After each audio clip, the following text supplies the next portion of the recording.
ప్రియమైన వినియోగదారులారా, ఈ వీడియోలో ఎస్ఐఆర్ స్పెషల్ ఇంటెన్సివ్ రివిజన్ అంటే ఏమిటో తెలుసుకుందాం. ఎస్ఐఆర్ అనేది ఓటరు జాబితా యొక్క ప్రత్యేక సమగ్ర సవరణ ప్రక్రియ. ఈ ప్రక్రియ ద్వారా ఓటర్ల వివరాలు పరిశీలించబడతాయి, అవసరమైన సవరణలు చేయబడతాయి, మరియు అర్హులైన పౌరుల పేర్లు ఓటరు జాబితాలో సరిగ్గా నమోదు చేయబడతాయి. ముందుగా మా పోర్టల్లో లాగిన్ అవ్వండి. తరువాత ప్రింట్ సర్వీసెస్ పై క్లిక్ చేసి ఓటర్ అనే ఆప్షన్ను ఎంచుకోండి. ఆ తర్వాత అప్లికేషన్ను నింపడం ప్రారంభించండి. మొదటగా అప్లికెంట్ నేమ్ వద్ద ఓటర్ ఐడిలో ఉన్నట్లుగానే దరఖాస్తుదారుడి పేరును నమోదు చేయండి. తర్వాత అప్లికెంట్ మొబైల్ నంబర్ నమోదు చేయండి.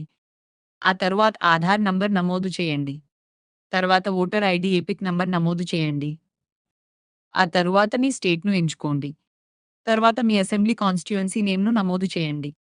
ఇప్పుడు ఎస్ఐఆర్ కేటగిరీ విభాగానికి వెళ్ళండి.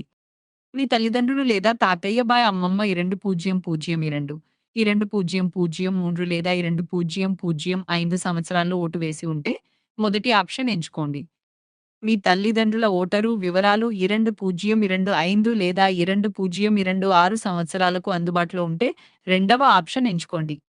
మీరు వేరే రాష్ట్రానికి చెందినవారై గత ఓటరు వివరాలు అందుబాటులో లేకపోతే చివరి ఆప్షన్ ఎంచుకోండి. తర్వాత పార్ట్ సీరియల్ నంబర్ నమోదు చేయండి. ఆ తర్వాత పోలింగ్ స్టేషన్ నేమ్ నమోదు చేయండి. ఇప్పుడు ఫ్యామిలీ డీటెయిల్స్ విభాగానికి వెళ్ళండి. ఫాదర్ నేమ్ వద్ద దరఖాస్తుదారుడి తండ్రి పేరు నమోదు చేయండి. మదర్ నేమ్ వద్ద దరఖాస్తుదారుడి తల్లి పేరు నమోదు చేయండి. తర్వాత రిలేటివ్ టైప్‌లో ఈ క్రింది వాటిలో ఏదో ఒకటి ఎంచుకోండి. ఆ తరువాత రిలేటివ్ ఈపిక్ నంబర్ నమోదు చేయండి. ఇప్పుడు డాక్యుమెంట్స్ విభాగానికి వెళ్ళండి. దరఖాస్తుదారుడి ఫోటోను అప్‌లోడ్ చేయండి. ఆ తరువాత దరఖాస్తుదారుడి ఆధార్, పీడీఎఫ్ ఫైల్‌ను అప్‌లోడ్ చేయండి. ప్రతి అప్‌లోడ్ చేసే ఫైల్ 2 మెగాబైట్ కంటే తక్కువ పరిమాణంలో ఉండాలి. చివరగా సబ్మిట్ ఫార్మ్‌పై క్లిక్ చేయండి. ఆ తరువాత ప్రొసీడ్ విత్ కార్డ్స్ వాలెట్‌పై క్లిక్ చేయండి. మీ దరఖాస్తు విజయవంతంగా ప్రాసెస్ చేయబడుతుంది.